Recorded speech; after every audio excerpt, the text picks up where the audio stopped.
Olá, olá, olá! Começando o Rabiscos dessa semana. Obrigado a você que chega, compartilha, divulga o nosso episódio de coração, isso que nos movimenta.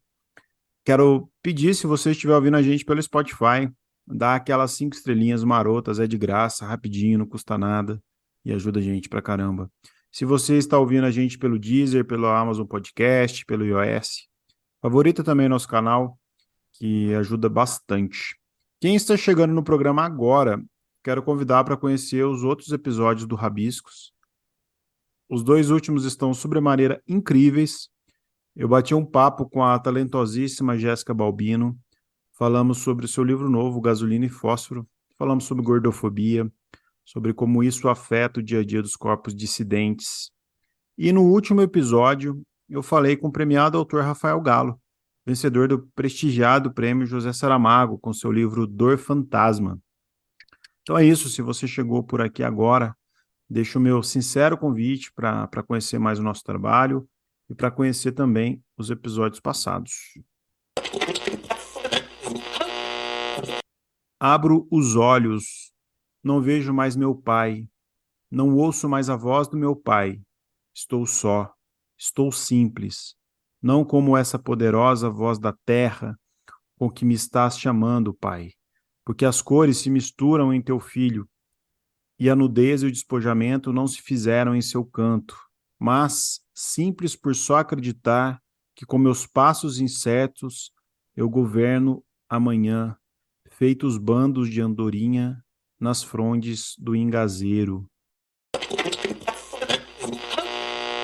Com esse poema, A Voz do Meu Pai, do Manuel de Barros, quero apresentar nosso convidado de hoje, o Tiago Feijó, que é professor, é escritor, vencedor do Prêmio Ideal Clube de Literatura, autor dos livros Em Solitudes, que saiu pelas Sete Letras, Diário da Casa Arruinada, que saiu pela querida Penalux, que foi finalista do Prêmio São Paulo de Literatura, e está lançando o seu livro 12 Dias, também pela Penalux, que a gente vai falar sobre ele e sobre outras coisas. Seja bem-vindo, meu amigo, tudo bem? Olá, Tadeu, boa noite.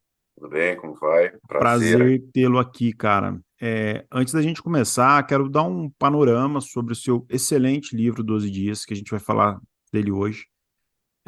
O livro, então, ele conta a história de um pai e de um filho, que é o Raul e o Antônio, e tem como pano de fundo o luto. Na história, faz 15 anos que o pai e filho mal se falam, a não ser quando o pai liga para dar parabéns no aniversário, aquela coisa bem fria mesmo. Só que um acontecimento faz tudo isso mudar. Essa frieza entre pai e filho vai embora, o Raul se vê doente, sentiu uma dor na coluna, não conseguiu sequer levantar, e por ele ser sozinho também, se sentindo abandonado, decide pedir ajuda para o filho. Que no começo aí se vê no impasse, porque ele também está estudando e tudo mais. Tem também a mãe dele nesse meio, a interferência da mãe dele, a Noemi. Mas enfim, pela doença do pai, o filho vai até seu encontro, levá-lo até o hospital, faz uma viagem, etc. E por conta de uma série de coisas, ele se vê por 12 dias no hospital acompanhando o pai, fica preso nessa rotina, mudando toda a sua estrutura, sendo uma espécie de pai do pai, talvez o único parceiro aí nessa jornada. É isso, só para quem está chegando, ter uma ambientação da história que a gente vai falar hoje. E eu quero começar o papo com o Tiago numa pergunta que me surgiu quando eu tive acesso ao seu livro. Uma coisa curiosa que tem acontecido aqui no Rabiscos são corriqueiras obras lançadas recentemente tratarem sobre luto, tratarem sobre pai. E não é porque eu escolho essas obras que falam desse tema, é porque os autores que chegam com os livros novos, quando eu vou ler, falam sobre isso. Eu achei curioso isso, essas coisas, né? Teve a Tati recentemente, a Bianca. A que você atribui isso, Thiago? Como que você dialoga com esses outros temas de outros autores? Ô, Tadeu, pois é, eu já fiz algumas mesas a respeito do luto, inclusive fiz na Flima uma mesa sobre o luto, onde nós tínhamos três autores, a Tatiana, e outros autores com a mesma questão. E depois que eu fiz essa mesa, que eu me dei conta que, na verdade, quer dizer, durante essa mesa eu me dei conta que, na verdade, assim, se agarrando bem ao livro, o livro não necessariamente é sobre o luto, né? Porque o personagem ele permanece vivo até a última página. Mas talvez seja um vislumbre desse luto, né? Eu acredito que, bom, tem a ver com morte, evidentemente, né? Então, isso é uma prévia desse luto, né? Eu acho que o tema ele vem sendo explorado de maneira constante na literatura, como outros temas que ressurgem, né? Um dos temas também que eu vejo muito recorrente, muito em voga agora, é o tema dessa espécie de olhar, né, para os tempos da ditadura militar, por exemplo. Tem saído muitos e muitos livros a esse respeito. Então, eu acho que esses temas, na verdade, também penso que esses temas sempre estiveram presentes na literatura, é o motor da literatura, né? Mas eles reaparecem, eu acho que de acordo com algum tempo, algum movimento, alguma situação, e aí eu desconfio que a pandemia talvez tenha alguma ligação com isso, né? Com esse ressurgimento de maneira mais enfática do tema do luto, ou dessa previsão do luto, ou sobre a morte, né? A produção do livro se deu nesse período pandêmico? A produção do livro, na verdade, se deu um pouquinho. Ela terminou no período pandêmico. Ela terminou no período pandêmico. E ela diz respeito também a uma experiência que eu tive em 2015. Então, no caso, não está necessariamente ligado a isso. Mas e penso que outros livros possam estar, né? E acho que com essa questão da pandemia, me parece que o luto ou essa relação do homem com a morte dos seus, ela ressurge muito claramente, né? Porque muitas experiências aconteceram e mas no meu caso não. No meu caso eu terminei o livro durante a pandemia, comecei ele antes, um pouquinho antes. Sem dúvida, eu acho que a pandemia de fato fez a gente repensar sobre a vida, sobre a morte, ainda que a produção tenha se dado por outros motivos, é muito emblemático, né, falar sobre perdas ou sobre expectativa de perdas ou sobre cortes de relacionamentos, não só pela pandemia em si, mas pelo momento turbulento político e tudo mais, né? Na obra você menciona essa busca por uma ligação entre pai e filho. Você acha que essa busca ela é um reflexo da natureza humana em geral? Você falou que teve uma experiência própria, né, disso. Você teve essa vivência como um Antônio no livro? Como que é isso? Na verdade, a minha relação com meu pai sempre foi muito boa, né? Muito boa, fomos dois grandes amigos até o fim. Mas em 2015 eu passei com meu pai 12 dias no hospital até a morte dele, né? E esse livro é de uma certa forma uma espécie de homenagem, é também uma espécie de uma tentativa de dialogar com esse luto, né? Porque aí sim a escrita do livro se dá num período de luto para mim, né? Em 2015 aconteceu isso com o meu pai, em dezembro de 2015 aconteceu muito parecido em termos de patologia, muito semelhante ao que aconteceu com o senhor Raul, de fato. Eu não mudei muito essa questão, porque era uma questão médica que me pareceu cair como uma luva, né? Então eu não precisava. Se eu tivesse que fazer alguma alteração, eu teria que pesquisar e incorrer num risco de cometer algum equívoco em relação a doenças e afins. Então, como a situação do meu pai foi uma situação também que me pareceu muito literária, né? Nós entramos andando no hospital também, e ele saiu 12 dias lá, depois de 12 dias saiu morto, então me parecia muito emblemático. E algumas coisas que vi também me pareceram Ele bastante faleceu literárias. com você com ele. Isso. Agora, nós tínhamos uma relação muito boa, né? Então, o que eu fiz foi pegar esse tema e pegar, de uma certa forma, esses 12 dias e transfigurá-lo ficcionalmente, né? Então, aí juntei algumas imaginações, aí, algumas ficções, e fui tecendo o 12 Dias. O 12 Dias, na verdade, a grande mudança que eu precisei foi fazer um pai e um filho que não se conectavam, né? Como eu e meu pai, por exemplo, que seria uma história muito banal, seria uma história, me parece que sem o fundamental de uma história, que é o conflito, né? Então, eu precisei gerar um conflito, né? Mas trouxe comigo, da minha experiência com meu pai, muitas coisas que vi no hospital, desses 12 dias. Lá mesmo no hospital, eu já fiz algumas anotações referentes a um possível livro que surgisse de alguma coisa dali, sabe? Porque esse universo hospitalar é um universo é, muito cheio de coisas que se parecem com o universo ficcional, né? Acontecem coisas Muito malucas, rico, né? Acontece muita coisa, né, cara? e você encontra muitas pessoas, são muitas histórias, as pessoas não têm muito o que fazer, então elas contam muitas histórias, e ali, então é um campo fértil para a ficção. Então eu já tinha feito algumas anotações, e depois que vi que a coisa estava indo para um caminho mesmo de fim, no caso do meu pai, né, eu resolvi que poderia escrever essa história de outras maneiras, mas trouxe essa história, foi essa história que gerou, que gerou o tema, né, principal. Depois vieram toda a questão da estrutura desconstruída, enfim, aí veio o trabalho literário, de fato. Foi, foi libertador falar sobre isso para você intimamente? Foi libertador. Ou foi mais literário mesmo para você? Não, foi libertador também, porque é óbvio que, apesar de ser uma ficção, eu me lembrava inúmeras vezes, né? Na verdade, o meu pai se chama Ângelo Raul e eu me chamo Tiago Raul, né? Olha O só. meu nome composto. Então, na verdade, o senhor Raul é um pouco de nós dois, né? Eu não me identifico muito com o Antônio, não me identificava muito com o Antônio, apesar do Antônio também ser professor, enfim, tem aquela coisa. Mas eu me identifiquei mesmo com o senhor Raul, né? Eu acho que essa dificuldade, sou pai também, e, e acho que essa coisa da paternidade,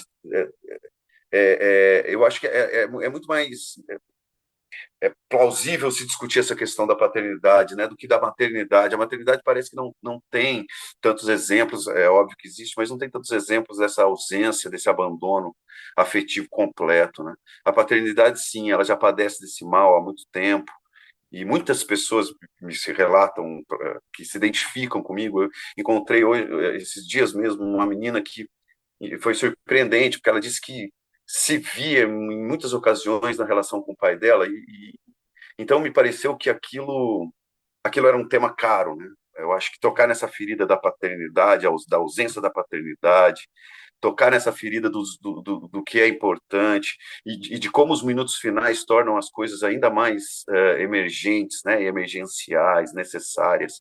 Então eu achei que isso foi bom no meu caso, para o meu luto, mas também teve alguns problemas. Eu tive que reviver de novo, né, porque o luto já tinha passado um pouco. Eu comecei a escrever o livro 3 anos depois do ocorrido, ali por volta de 2018. O meu pai faleceu em dezembro de 2015.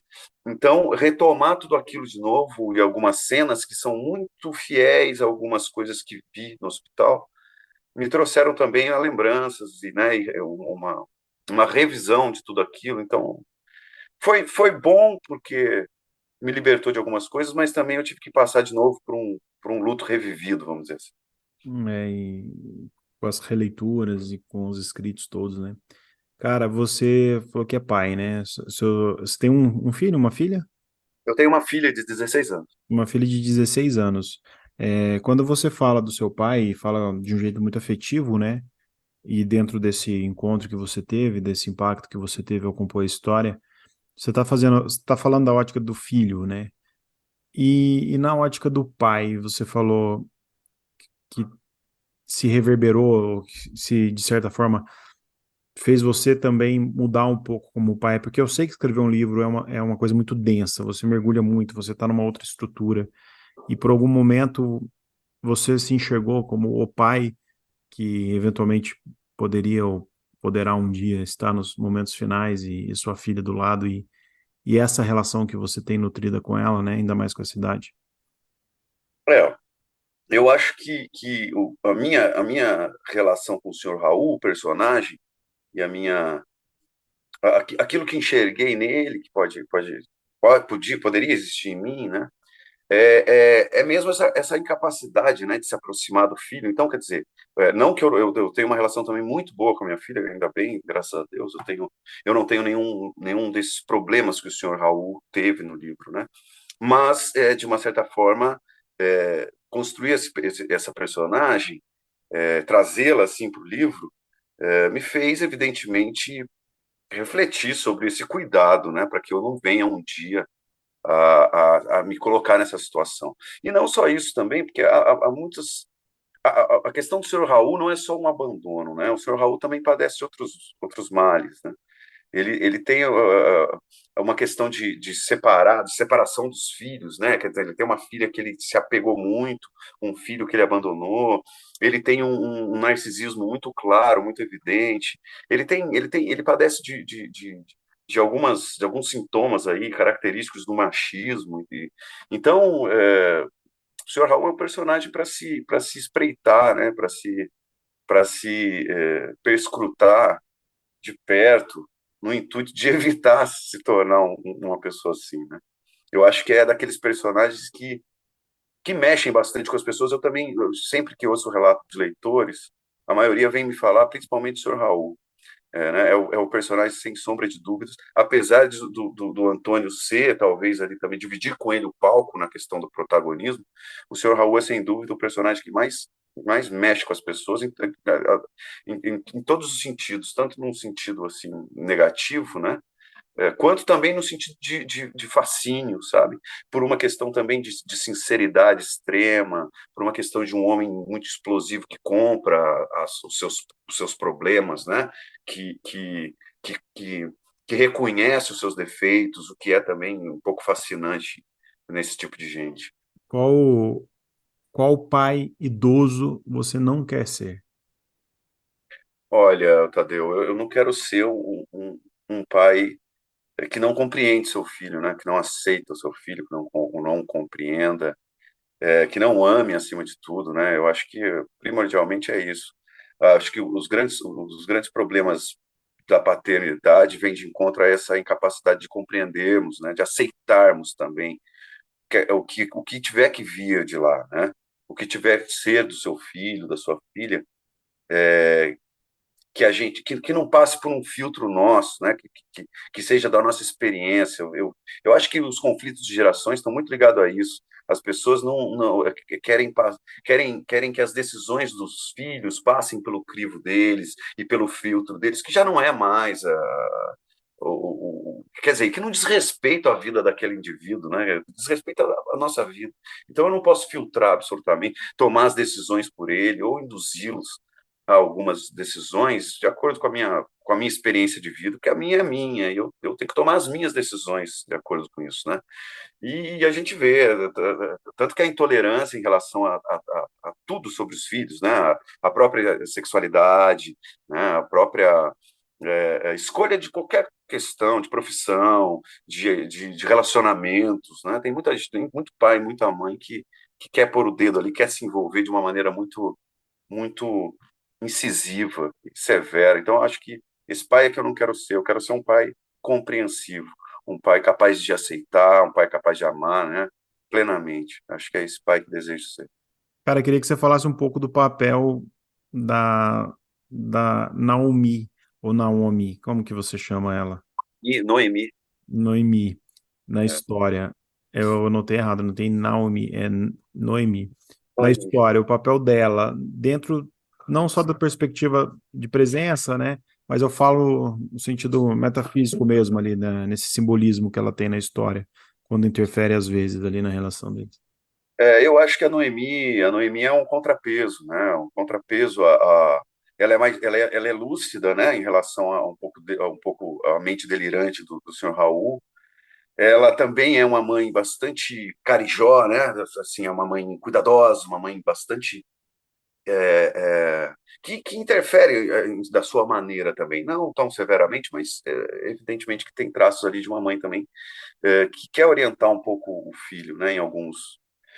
Mas eu acho que é principalmente esse contrapeso, é a parte um pouco mais suave, também a parte de perdão, né? Tem um dado momento que ela entra numa relação de perdão com uma amiga enfim, atraiu e tal, cometeu com ela ali alguns deslizes.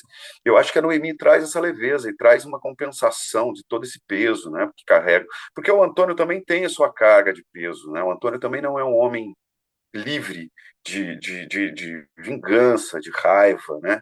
Como nós todos não somos, isso não é necessariamente um defeito, mas eu acho que os homens, as figuras, os personagens masculinos da trama, eles carregam um peso bastante significativo. Eu precisava de algumas coisas que trouxessem certa suavidade, leveza também, como é o caso do Bento, a criança que surge ao final, que também me parece trazer consigo toda a questão do renascimento, né, da inocência da criança e da leveza, e traz com isso um pouco de leveza, um contrapeso. Acho que num romance é necessário também que tenha esse balanço, né, porque senão fica muito, sempre muito carregado. Cara, Eu não quando queria um eu, romance, sabe, só carregado, entende? quando eu vejo esses livros como o seu, que são livros bem escritos, são livros aprofundados, né? Que fazem a gente refletir também. Como que você acha, agora falando um pouco fora da sua história, né? Como que a literatura pode ser uma forma de expressão, uma forma de catarse para aqueles que estão passando por períodos difíceis? Você como escritor, como que vê a literatura funcionando dentro dessas pessoas?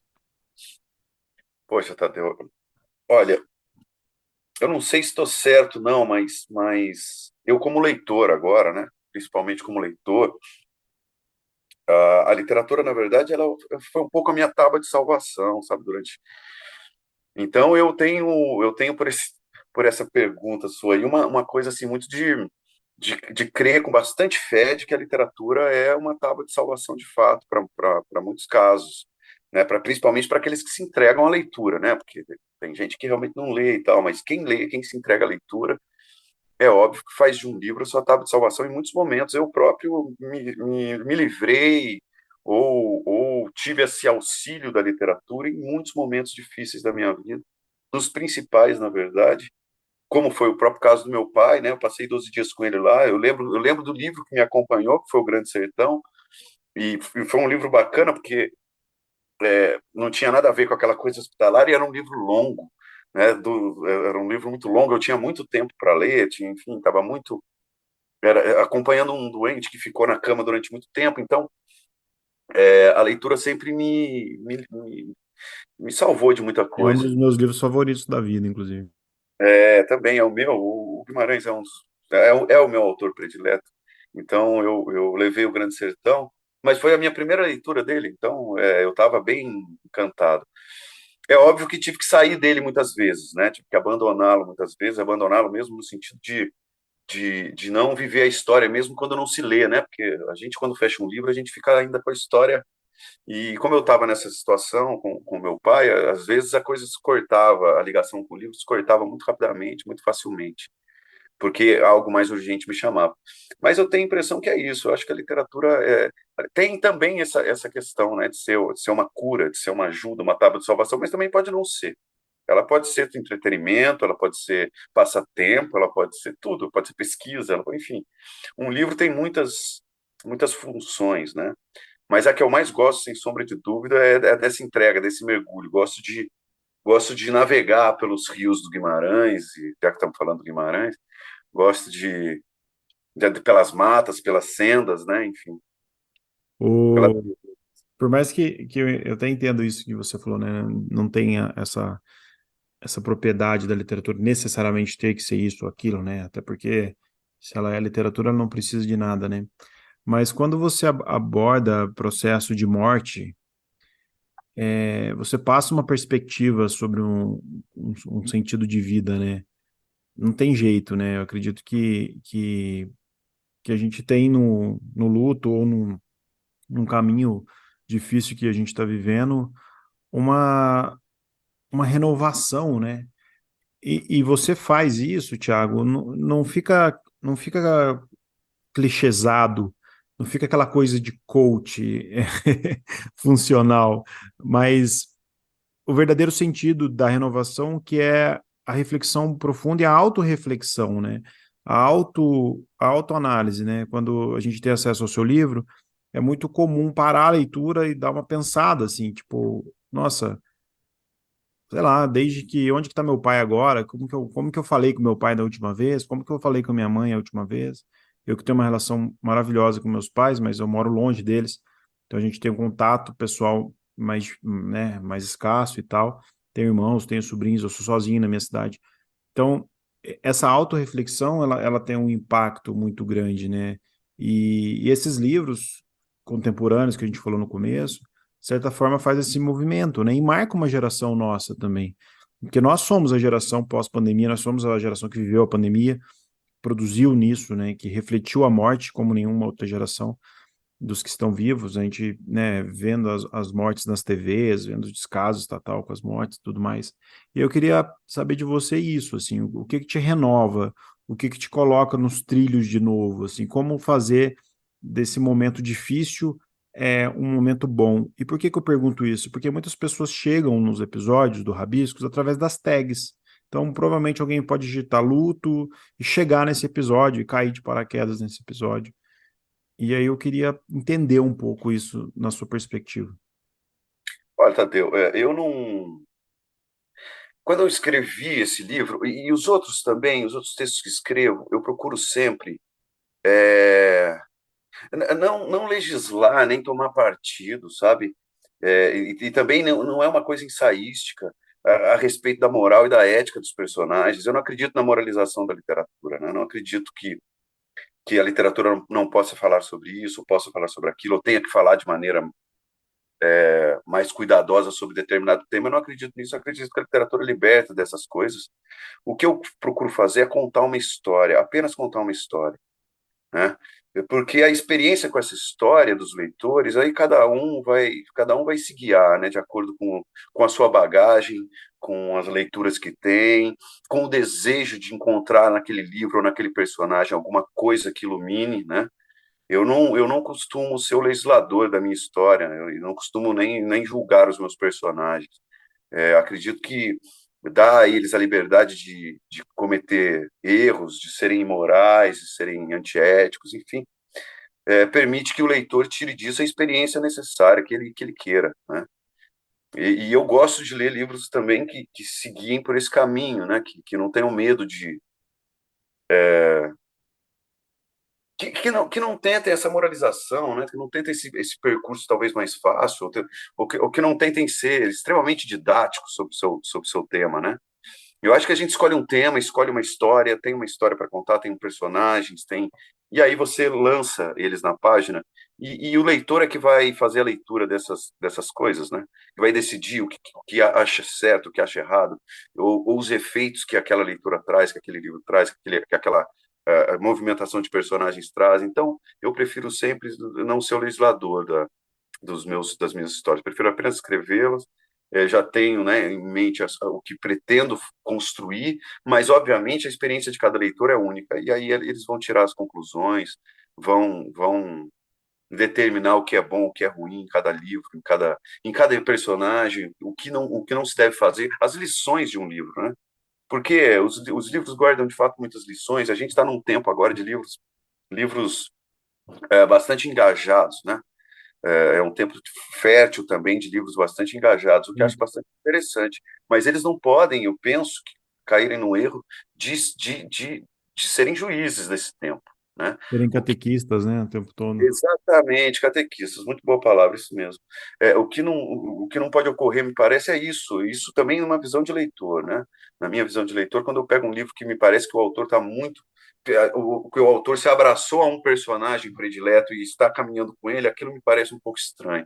Eu acho que é interessante que você lance a história e o mundo vai saber lê-la, né? Um bom leitor vai saber, evidentemente, seguir a trilha que você deixou. Agora, essas sentenças, elas têm que ser sempre dos leitores, né? Nunca do autor, eu acho. Eu concordo com você, compartilho também. Acho que a nossa presunção enquanto escritores deve ser de contar uma boa história, né, independente de qualquer coisa. Sua filha leu o seu livro? A minha filha leu meu livro, leu meu E livro. Minha aí? filha é uma leitora assídua, assim, uma leitora O que que ela ávida, falou do uma seu livro? coisa, uma coisa de louco, quer dizer, até a gente tenta cercear um pouco, às vezes, ela fala, fecha um pouco o livro.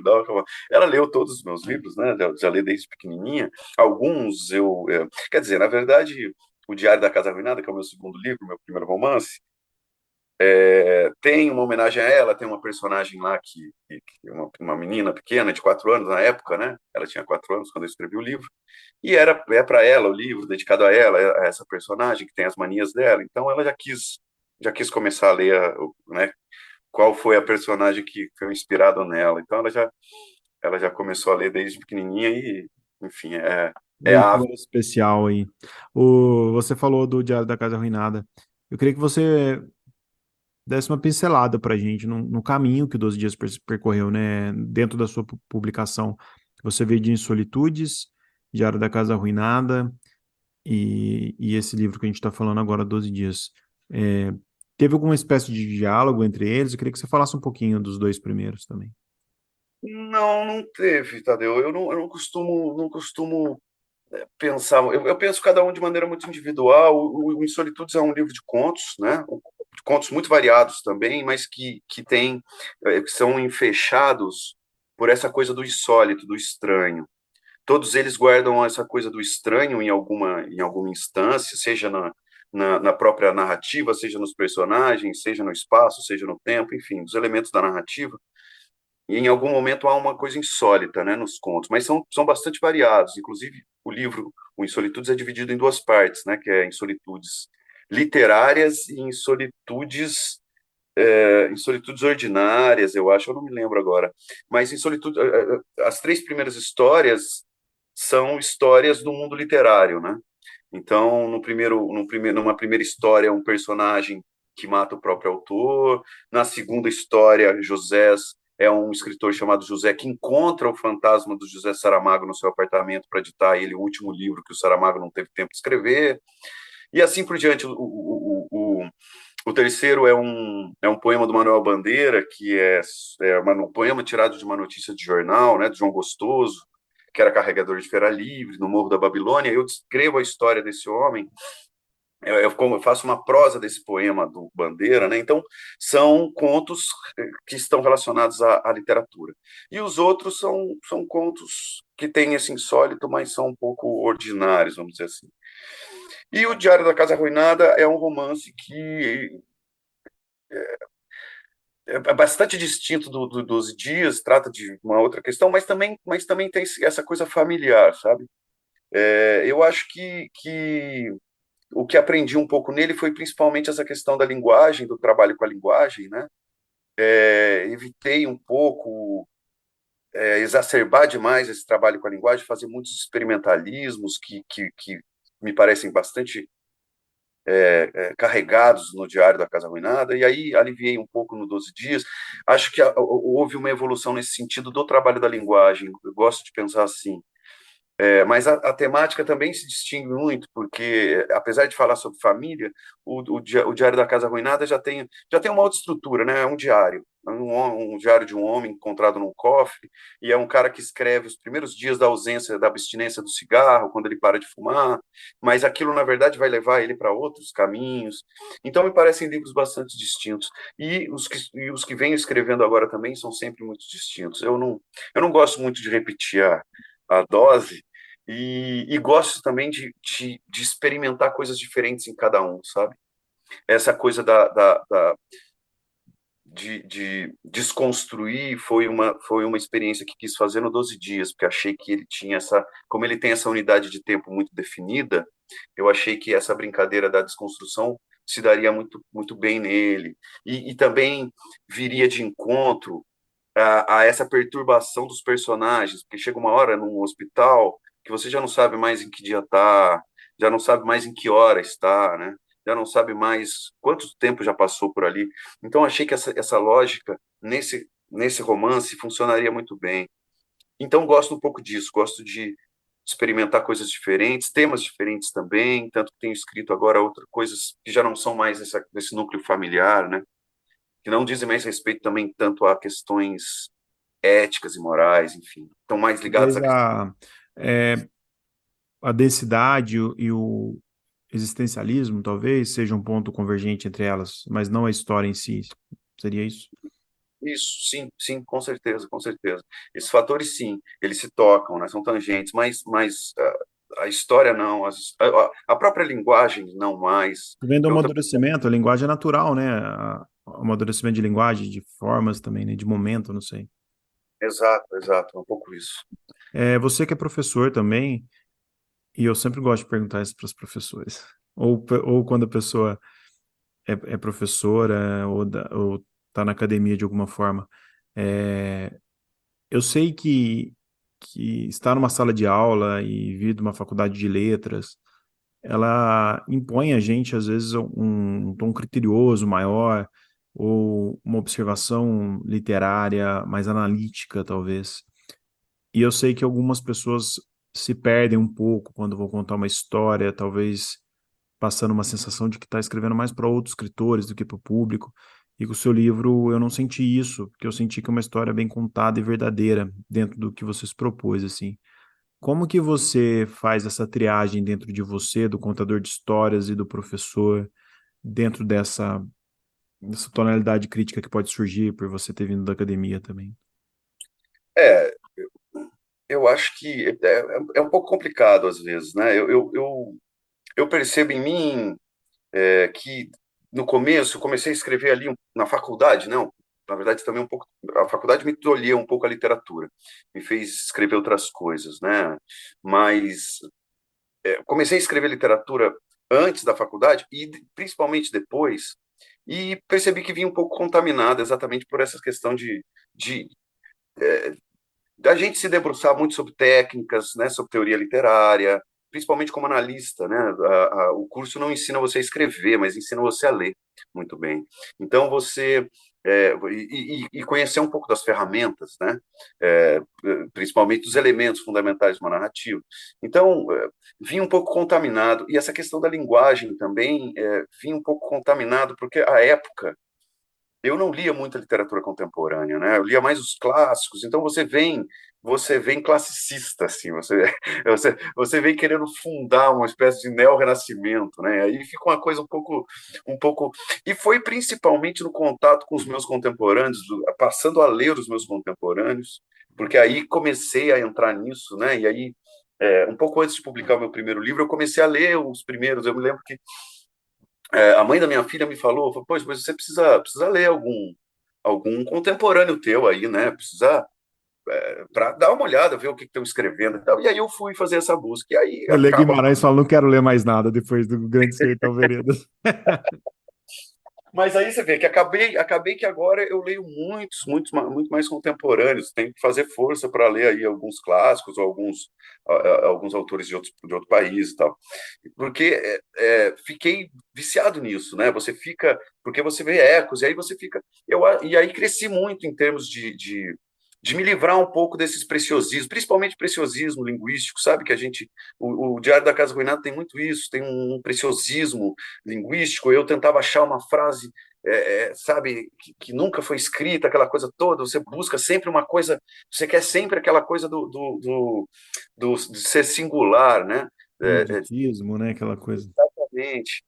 E aí, com o tempo, você vai percebendo que talvez não seja esse caminho, que lendo seus contemporâneos, você fala, poxa, mas o cara escreveu um livro bom aqui, e eu não procurei uma palavra no dicionário. Então, poxa, pode ser que dê para dê para escrever um livro bom sem preciosismos, né? Sem rebuscamentos então acho que foi isso principalmente o que me foi o que eu fui construindo ao longo desses 10 anos já, né, de literatura e real, né, de literatura, do mundo literário, dessa coisa de conhecer os meus contemporâneos, de publicar livros, de me ler, de ouvir os outros que me leram também, de crítica literária, né, que recebi, foram caminhos também que me abriram, né? Eu acho que essa experiência é fundamental para o escritor. Não basta só saber dos elementos, não basta só ter lido alguns teóricos da literatura, aquela coisa toda, né? Não adianta muita coisa, tem que botar o pé no A chão. troca é importante, a gente está entre os nossos, né? Quando eu optei por fazer um podcast sobre literatura contemporânea, foi muito nisso, assim, porque eu gosto muito de clássicos também, mas eu, de um tempo, de uns 10 anos para cá também, quando eu comecei a conhecer mais a literatura contemporânea, já escrevendo, foi muito isso que você falou, assim, eu falei, nossa, eu quero montar um podcast para ouvir as pessoas que estão escrevendo hoje. E, e é muito curioso ah, muito, é muito curiosa a descoberta que as pessoas têm, né, entre os nossos, né, as pessoas têm que andar, o Marcelino que fala isso, né, os escritores têm que andar com os escritores, têm que ouvir os escritores, porque os médicos andam com os médicos, os engenheiros com os engenheiros, e aí a gente parece que a gente tem umas travas, assim, mas eu acho que você faz isso muito bem. Eu quero conhecer seus outros dois livros, que eu não li ainda, mas eu quero aí que a gente possa trocar bastante ainda. Cara, para a gente ir para a reta final do nosso papo, onde que o pessoal te encontra? Como que o pessoal acha seu livro? Quiser trocar ideia contigo? Às vezes quer ler seu livro, e quer falar com você? Como que faz? Olha, eu acho que, bom, principalmente a rede social, né? Não tem, a não ser aqui em Guará ou aqui pela região. Eu estou aqui em Guará, então, enfim, é só caso, caso queiram, né? Mas assim, nas redes sociais, principalmente no Instagram, né? Na verdade, que é praticamente a rede que eu uso atualmente. Os livros estão nas respectivas editoras, as Sete Letras e na Penalux, e tem também os e-books, né, na Amazon, tem um livro na Amazon, tem na internet, tem comigo, eu também vendo os livros com frete grátis, dedicatória, aquela coisa toda que a gente faz aí, e despacho pelo correio, e eles costumam chegar sempre, então demoram às vezes não tanto, às vezes o correio surpreende, e é isso, é por aí. Se você entrar em contato comigo, eu mando alguns exemplares, tenho aqui alguns, não são muitos, mas sempre tenho os três, procuro ter sempre os três, né? E na Amazon também tenho vendido bastante pelo e-book, né? O e-book Ah, tá naquele acesso aí, né? tá no Kindle Unlimited, então se quiser ler de graça, se tiver acesso, né, ao Unlimited, tá lá, tá Uma tudo ótima lá, tá? ferramenta. Cara, obrigado pelo papo. Adorei trocar essa ideia contigo. Já tem um tempo que a gente está ensaiando de conversar. Fiquei muito feliz. Eu gosto muito da editora Penalux. Quero deixar um abraço aqui para o Tonho, para o Wilson. São pessoas incríveis aí que são guerreiros da literatura mesmo, sempre divulgando nomes bons. E foi um prazer te conhecer mais. Espero nosso encontro presencial aí em algum rolê literário para tomar uma cerveja, para a gente trocar mais ideia. E seja sempre bem-vindo ao Rabiscos, tendo uma obra nova, me procura, a gente divulga aqui, eu tendo alguma ideia de tema também, a casa é sua. Obrigado, viu? Muito obrigado você, Tadeu. Eu sempre te acompanho aí, vejo esses encontros. O do Marcelino foi lindo, né? Eu vi. Enfim, estava sempre de olho também no Rabiscos. Era uma coisa que eu ficava sempre na espera. Falei, poxa, Bom, coisa boa. tem Feliz por isso. algumas figurinhas que eu não tenho, a do Rabisco é uma delas. Pô, que bacana.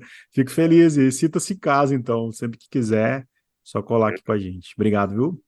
Cara, boa Pessoal de noite. casa, então, que tiver dúvidas, sugestões, reclamação, podcastrabiscos@gmail.com. As editoras, segue o link aqui, segue a caixa postal aqui embaixo para envio de material. E é isso, um beijo a todos, bom dia, boa tarde e boa noite.